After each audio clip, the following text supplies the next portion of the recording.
Hello and welcome to the next instalment of our A to Z videos on general podiatric conditions and complaints. And remember to keep an eye on NK Sports Podiatry for their A to Z of podiatric MSK conditions.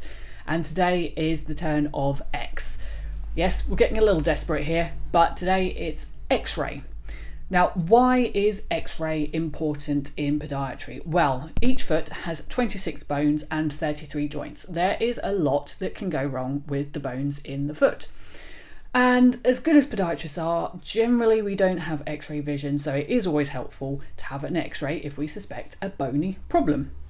Now, there are some things that we can get from looking at the surface of the feet. We can see bunions, we can see hammer toes, we get a pretty good idea about rheumatoid arthritic changes and osteoarthritic changes, and we can also generally see whether there is a stress fracture due to the soft tissue swelling. But it is, as I say, useful to get X-rays for these things. X-rays will not show up a soft tissue problem. So if we suspect a soft tissue problem, we're going to refer for an ultrasound or an MRI rather than an X-ray. X-ray is just for bone. But what sort of things would we be referring on for an X-ray? Well, bunions, although we can see them, they do present differently. You can get osteophytes, which are bony growths on top of bones as well. And so having an X-ray, especially if you're thinking about getting bunion surgery, is also really, really helpful.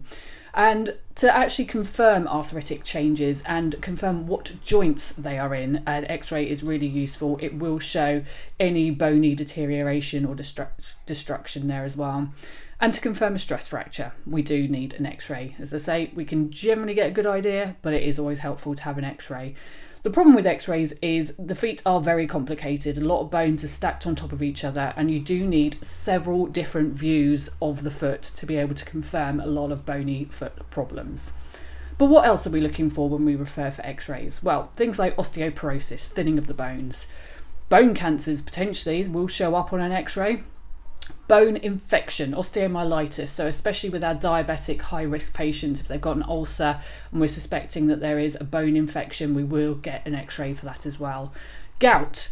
Gout destroys the joint if it is there long enough, so gouty arthritis, gouty trophi, things like that will show up on an X-ray.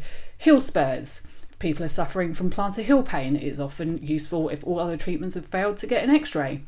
And there are os bones, little extra bones that can sometimes cause an issue. Most of the time they're fine. Sometimes you'll get an X-ray for something completely unrelated and these little extra bones will show up completely asymptomatic.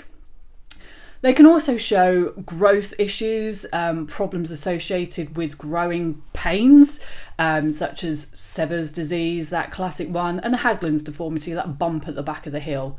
And we can also look for things like sesamoiditis, the causes of pain around the first metatarsal phalangeal joint, and dislocations or bones that are slightly out of place will show up on an X-ray, and that can help us determine what treatments to go forward with. So X-rays in terms of podiatry are really, really helpful just because there is so much that can happen with the bones and the joints in the feet. If we're referring you for an X-ray, it is not generally because we don't know what's going on. It's because we need confirmation to move forward with treatment, whatever that may be. So there you go. X is for X-rays, just because we have a quarter of bones in the body in the feet. Have a great day, everyone.